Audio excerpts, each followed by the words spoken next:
পিছিয়ে থাকার মূল কারণ হচ্ছে দুর্নীতি। আমরা দেখেছি বিগত ফ্যাসিস্ট সরকারের আমলে আহ, শিক্ষা খাত, চিকিৎসা খাত, প্রত্যেকটা খাতেই দুর্নীতি ছিল।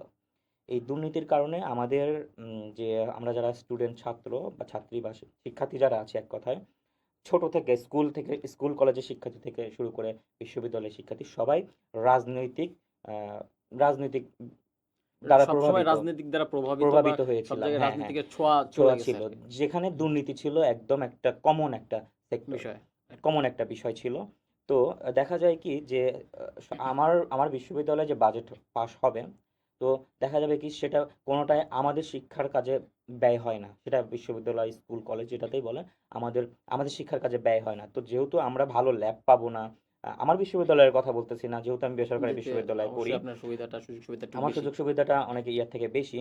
তবে বিভিন্ন যেগুলো সরকারি প্রতিষ্ঠান বা আমরা যেখানে দেখেছি অনেক সরকারের জায়গা বাজেট সরকারি, আসে, রাইট। হ্যাঁ, যেখানে সরকারের বাজেট আসে দেখবেন সব কিছুতেই দুর্নীতি।